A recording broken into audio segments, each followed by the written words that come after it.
So today we're going to make some jewellery, and I've decided I'm going to make a necklace and some earrings. And I love Egyptian jewellery, and so I'm looking at a book called Jewels of the Pharaohs, and I love it because I love the bright colours that they have in their jewellery. They use very bright reds, lots of gold, blues, turquoisey colours. Absolutely gorgeous, gorgeous and rich, and I'm going to try and make something along similar lines. So in terms of materials, I've got my sheet of newspaper to keep my table clean. I've got a paintbrush for the glue. I've got a straw, which I'll need later, a pot for the glue, some scissors, and the papers I've chosen. I've got a piece of gold wrapping paper. Again, this is all recycled stuff. Gold wrapping paper. I've got some aluminium tin foil from cooking, and I've got some tissue paper as well. And I like having a mixture of papers because it adds to the richness of the texture of the piece that I'm going to make. So I'm going to start off by making my sheet of paper by gluing strips onto it. So I've got my sheet of gold wrapping paper as my base, and then I'm just going to tear strips of the tissue paper, and then I'm going to stick them down just kind of randomly, gluing them on the back and sticking them onto the wrapping paper. So I'm just putting glue onto the tissue paper and then not thinking too much about where I'm sticking it, just gluing it onto the gold backing. I've stuck a lot of red paper onto my backing, and now I'm going to go with a bit of the aluminium foil to add a bit of contrast, and I like the combination of silver and gold together like this. So I'm sticking it on completely randomly.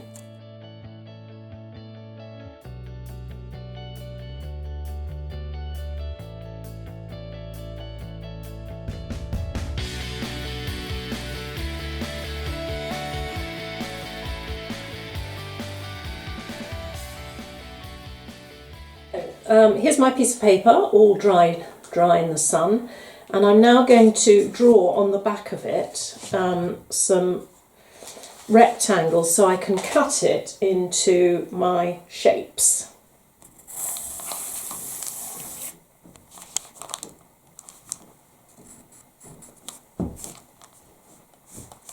So now I'm going to cut these out. It doesn't really matter how long you make each piece. It depends how long you want the sections of your necklace to be. But I'm doing mine like that. So now I'm going to get my straw, and basically we're going to stick the top of each section around the straw like that. We're going to glue it on. But before we do that, we're going to pleat the bottom part. We just keep folding it back on itself, and I'll probably do about 8 or maybe 10 pleats. You could use, a pencil just to stick it round, or a paintbrush handle, but I'm going to use a straw because I've got some. Put plenty of glue around the top edge of my section, and then just stick it to itself. So I've got my string, and I'm just going to put it round my neck vaguely to measure it and cut off the section that I need. I'm just going to wrap the aluminium foil around it. So I'm just rolling it round my piece of string. And I'm just going to keep doing that until I've covered the whole of the piece of string in aluminium foil, and then just cut off the ends. Okay. So I've now got my piece of string covered in silver paper, and it's quite fun you can do all sorts of things with this actually as a material, because you can sort of bend it and it has a kind of stiffness to it. and we're going to make it into the shape of a necklace and then we're going to thread our different sections onto it. So now all we need to do to finish it off is put the catch on, and for the catch I'm going to use a button on one end and then I'm going to just make a loop with the other end. So for the button end I'm just going to, you might need a bit of help with this because it is a little bit fiddly. I've opened up the end of the bit of string and I'm just going to tie a couple of bits of it together through the hole in the button. So I've threaded the string through bits of the button and I'm just tying it in a knot now to secure it, and then I'll cut the ends, the loose ends off. So the other end I'm just sort of going to bend round on itself to make a loop, and then I'm just sort of wrapping it around itself and twisting it to keep it secure. You could always put a bit of glue there if you wanted to, and hopefully the button will fit through the loop, and that's going to be your way of securing it. So now we're going to make the earring. So I've got one of my pieces of collage papers and I'm just going to fold it again like I did the other one, so back and forward on itself. It's folded up and it's a bit like a fan, if you can see. And what I'm going to do is I'm going to glue this end here together. So I'm going to do that now.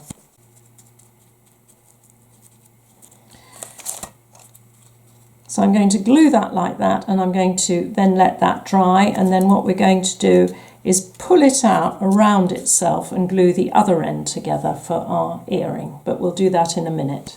So I've now got my fan shape, that's all dry, and I'm going to now glue the other bits of it together to make a little rosette. But before I do that, I'm going to put my string through the middle of it so it glues around it like that. It's going to be how it attaches to the ear. It'll just loop round the ear like that. So we'll just put some more glue here now, which I'm going to do, and glue in the piece of string as well, so that's set. So now this is glued together, and I'm just going to make a loop in the piece of string so that it can just go over the ear. I'll just cut the piece of string out of the middle, the ends of the bit of string. And then, so we've got our beautiful Egyptian necklace and earring. And once again, as I always say at the end of these videos, please don't forget to clear up after you. And please don't forget to send us any images of things that you've made, because we'd love to put them on our website. And also, finally, use this as an inspiration for something else. Be creative on your own. Invent your own pieces of jewellery. It doesn't have to be Egyptian. It can be anything you like. Good luck and have fun.